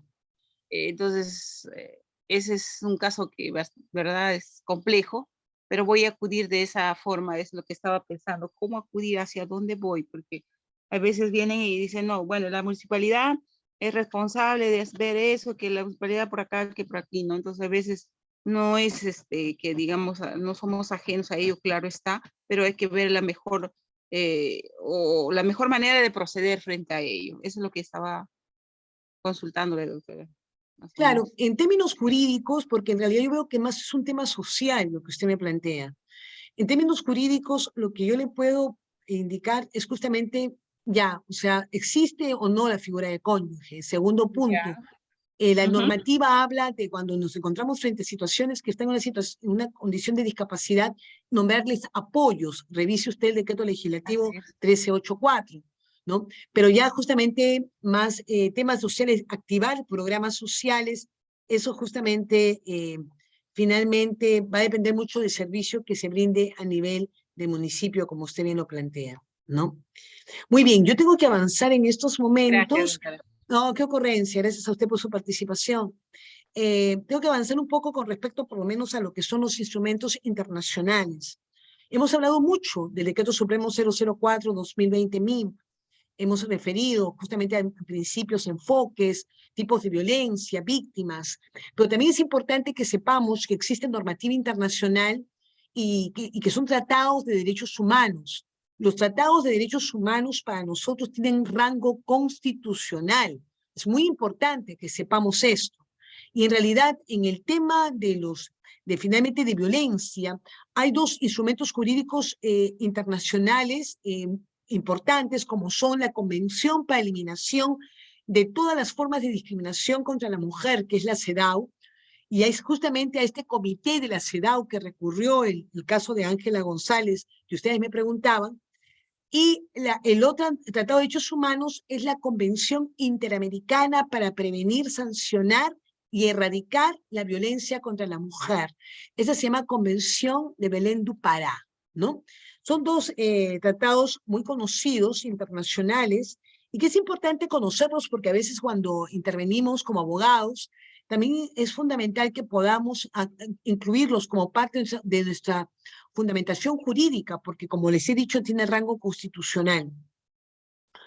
De repente, el tratado que ha sido más fructífero, digámoslo, que ha generado justamente más reflexión normativa sobre este tema, es la de la CEDAW, ¿no? La Convención sobre la Eliminación de toda forma de discriminación contra la mujer. Pueden ver ustedes ahí una serie de normativas para consultar.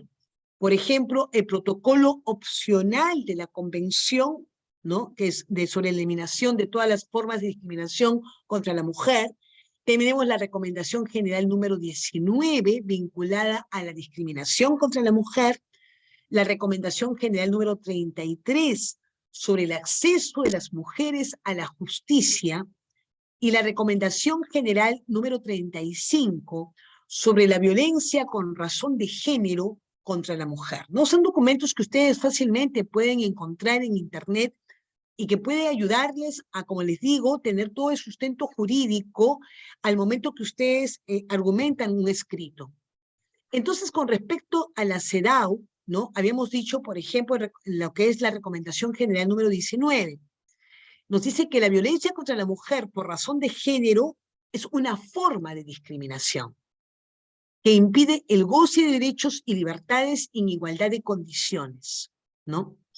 Y por lo tanto, en el artículo 5, ¿no? Literal A, dice, es obligación de los Estados partes modificar los patrones socioculturales de conducta de hombres y mujeres con miras a alcanzar la eliminación de los prejuicios, o sea, son los estereotipos que hemos dicho, y las prácticas consuetudinarias y de cualquier otra índole que estén basadas en la idea de inferioridad y superioridad de cualquiera de los sexos o en funciones estereotipadas de hombres y mujeres. Así también la Recomendación General 28 dice que los Estados partes deben reconocer y prohibir en sus instrumentos jurídicos estas formas entrecruzadas de discriminación y su impacto combinado en mujeres afectadas. Cuando hablamos de impacto combinado, es un término interesante. Recordemos que cuando se habla de impacto combinado, se habla del enfoque de la interseccionalidad que conversamos más temprano. Es decir, estamos refiriéndonos a que en una sola víctima pueden haber varias condiciones que favorecen a la discriminación, que favorecen a la violencia. Como dijimos, factores combinados, ¿no? O impacto negativo combinado puede ser mujer, tener una discapacidad, ¿no? O sea, son varias situaciones o condiciones que favorecen a una mayor vulnerabilidad frente a la violencia. En esta recomendación general número 19, que pertenece a este Tratado de Derechos Humanos, ¿no? Se plantea que la violencia contra la mujer, que menoscaba o anula el goce por la mujer de sus derechos humanos y libertades. Libertades fundamentales en virtud de su derecho internacional o de los convenios específicos de derechos humanos. Y todo esto constituye discriminación, y se habla del derecho que hay que resguardar, el derecho a la vida, el derecho a la protección igual de la ley, el derecho a la igualdad en la familia, el derecho al nivel más alto posible de salud física y mental, o sea, todos los derechos que podrían estar conexos a una vivencia de discriminación por parte de la mujer. Pero también se habla, como hemos mencionado, ya pues justamente en la Recomendación General número 33, en el acceso de las mujeres a la justicia. Y se plantea que esto es finalmente, es esencial, que la mujer pueda acceder a la justicia es esencial para la realización de todos los derechos protegidos por la Convención sobre la Eliminación de todas las formas de discriminación contra la mujer. Y cuando hablamos de acceso a la justicia, se habla de justiciabilidad, de disponibilidad, de acceso, de buena calidad, de suministro de recursos jurídicos para las víctimas, de la rendición de cuentas de los sistemas de justicia, ¿no? Todo esto, ¿no? Y luego, justamente como podemos ver acá, hay una definición de qué entendemos por justiciabilidad, ¿no? Por ejemplo, ¿no? La justiciabilidad requiere el acceso irrestricto de la mujer a la justicia, así como la capacidad y el poder para reclamar sus derechos en virtud de la convención, ¿no? Cuando hablamos de disponibilidad, ¿qué cosa es? Exige el establecimiento de tribunales y otros órganos cuasi judiciales o de otro tipo en todo el Estado parte, tanto en zonas urbanas como rurales y remotas, y su mantenimiento y financiamiento. Cuando hablamos de la accesibilidad, requiere que los sistemas de justicia, tanto oficiales como cuasi judiciales, sean seguros, se puedan costear y resulten físicamente accesibles a las mujeres.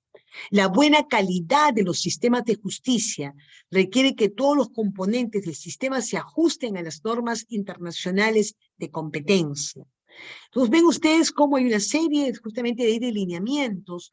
Se habla también importantes de todo lo que debe contener un sistema de administración de justicia finalmente que favorezca al acceso a la justicia de las mujeres. También se refiere al tema de los estereotipos. Miren qué importante aquí en la Recomendación General 33 se hablan de los estereotipos, de esas percepciones que dan lugar a decisiones basadas en creencias preconcebidas y que originan finalmente en la mujer, ¿qué cosa? Violencia. Violencia basada en estereotipos, basada en género, ¿no? Y cómo también, o sea, el tema de las autoridades judiciales pueden verse lamentablemente inmiscuidas en estereotipos, porque como los estereotipos es un tema cultural, pues en realidad también podrían tener las autoridades judiciales estereotipos. Tenemos, por ejemplo, ustedes habrán escuchado del caso de Calzón Rojo, ¿no? De una mujer, pues justamente por el hecho de haber tenido una prenda roja íntima, pues justamente se le atribuye parte de la responsabilidad de por qué sufrió agresión sexual, ¿no? Que estaba dispuesta la mujer por tener un calzón rojo. Entonces son estereotipos, ¿se dan cuenta? Estereotipos que finalmente influyen. Como bien nos viene planteando John en el chat, un tema de violencia judicial, ¿no es cierto? Violencia judicial, porque claro, o sea, tiene que ver con los actores de la administración de justicia que muchas veces lamentablemente no actúan conforme al enfoque de género y terminan buscando lo que se llama la víctima idónea, ¿no? La víctima idónea, eso es otro tema interesante, ¿no? La víctima idónea es la víctima que tendría que haber actuado como víctima. O sea, por ejemplo, si una mujer no gritó, no se defendió frente a una agresión sexual, entonces no es víctima idónea. O sea, que la mujer actúe conforme a lo esperable, según estereotipos, recién ahí se constituye, ¿no?, en víctima, lo cual es un error, porque hay distintas situaciones que pueden originar para que finalmente una mujer pues no haya gritado o pedido ayuda. El temor que muchas veces hasta puede paralizar, ¿no? Entonces, ese es un tema importante, o sea, el superar los enfoques de la víctima idónea, ¿no?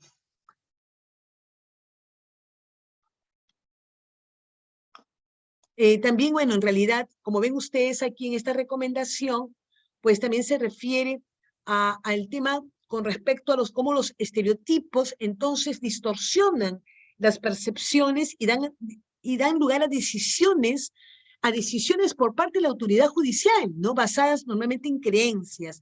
Con frecuencia los jueces adoptan normas rígidas sobre lo que consideran un comportamiento apropiado de la mujer y castigan a las que no se ajustan a estos estereotipos. Y no solamente en realidad los jueces, a veces la policía también. O sea, necesita ver una víctima, viene a quejarse de agresión sexual, pero de repente viene una prostituta. O de repente viene pues propiamente una mujer que para la mirada del policía está en una actitud provocadora en términos de vestimenta. O de repente pues está algo tomada. Entonces ya esa situación hace que el policía no crea, ¿no?, en que es víctima y se rehúsa a finalmente recepcionar la denuncia. Entonces, qué importante este tema de género y estereotipos, cómo puede afectar también en lo que es finalmente una intervención desde la investigación hasta lo que es justamente la intervención judicial. Y tenemos también la recomendación general número 35, ¿no? Obligaciones de los estados partes en relación con la violencia por razón de género, ¿no? Obligación de los estados partes, no tiene que ver con la responsabilidad por los actos o omisiones de los agentes estatales, la responsabilidad por los actos y omisiones de agentes no estatales, ¿no? Aquí el comité recomienda que los estados partes adopten las medidas en las esferas de la prevención, la protección, el enjuiciamiento y el castigo, en la reparación, ¿no? Dice, todas las medidas deberían aplicarse con un enfoque centrado en la víctima o superviviente, reconociendo a las mujeres como titulares de derechos y promoviendo su capacidad para actuar y su autonomía, ¿no? En particular, la evolución de la capacidad de las niñas desde la infancia hasta la adolescencia. Entonces, son importantes instrumentos, como hemos dicho, la CEDAW es de las Naciones Unidas, es un instrumento para superar eliminar todo tipo de discriminación contra la mujer que pertenece al sistema de las Naciones Unidas, al sistema universal, pero cuando hablamos del sistema interamericano de derechos humanos, lo que tenemos es la Convención Interamericana para prevenir, sancionar y erradicar la violencia contra la mujer, conocida como Convención de Belén do Pará. Y en la Convención de Belén do Pará se dice, pues, que la violencia contra la mujer, en el preámbulo, ¿no? Sí, Se plantea que la violencia contra la mujer trasciende todos los sectores de la sociedad, independientemente de su clase, raza o grupo étnico, nivel de ingresos, cultura, nivel educacional, edad o religión, y afecta negativamente a sus propias bases. Pero también de manera interesante esta normativa nos plantea, pues, qué debemos entender por violencia contra la mujer. Dice cualquier acción o conducta basada en su género. Ya hemos dicho que su género es su condición de tal, en su condición de mujer, y esto tiene que ver directamente con estereotipos, no con creencias, que cause daño, que cause muerte, daño o sufrimiento físico, sexual o psicológico. A la mujer tanto en el ámbito público como en el privado, ¿no? Y justamente la Convención Interamericana, de esta Convención de Belén do Pará, se habla de la violencia física, violencia psicológica, y también se refiere a la violencia sexual, ¿no? Y bueno, en realidad también lo que se nos plantea es una serie de derechos que se desprenden para las mujeres, que se respete su vida, que se respete su integridad física, psíquica y moral, el derecho a la libertad y seguridad personales, el derecho a que se respete su dignidad inherente a su persona, ¿no? El derecho de la mujer a ser libre de toda forma de discriminación, todo esto contenido en la Convención Interamericana, ¿no? Justamente para, finalmente, que tiene que ver directamente con la violencia de género. Bueno, para ir cerrando, la Convención también nos habla aquí de que se reconoce que la violencia contra las mujeres es una manifestación de las relaciones de poder históricamente desiguales entre hombres y mujeres, ¿no? Y se reconoce igualmente que la violencia contra la mujer es una ofensa a la dignidad humana, y sobre todo que la violencia de género es una manifestación de relaciones de poder históricamente desiguales entre hombres y mujeres, ¿no? Y en el artículo primero, finalmente se nos dice, ¿no? Lo que hemos mencionado, o sea, qué entender por violencia en agravio de la mujer. Y en el artículo sexto se habla de el derecho de la mujer a vivir una vida libre de violencia, ¿no? Es un tema interesante, el derecho a una vida libre de violencia. Me pregunta Augusta, ¿el retardo o la omisión de dictar medidas de protección por el órgano jurisdiccional, pese a la existencia de riesgo, calza como violencia judicial? ¿No? Qué interesante. Yo creo que sí, por supuesto. Yo me atrevería a decir que sí calza en violencia judicial, ¿no? Y bueno, efectivamente, todo lo que es finalmente actuar con violencia es actuar omitiendo el cumplimiento de sus funciones. Y la omisión e incumplimiento de funciones puede dar lugar efectivamente a un tema de prevaricato por parte de la autoridad judicial. Y bueno, obviamente además de hacer las denuncias respectivas en los órganos internos del Poder Judicial como la OGMA.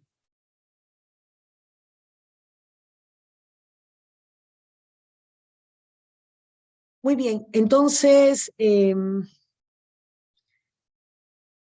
acá tenemos en la Convención Interamericana la amplitud, ¿no?, de formas de violentar a la mujer. Las tienen ahí ustedes, de maltrato, abuso sexual, trata de personas, ¿no?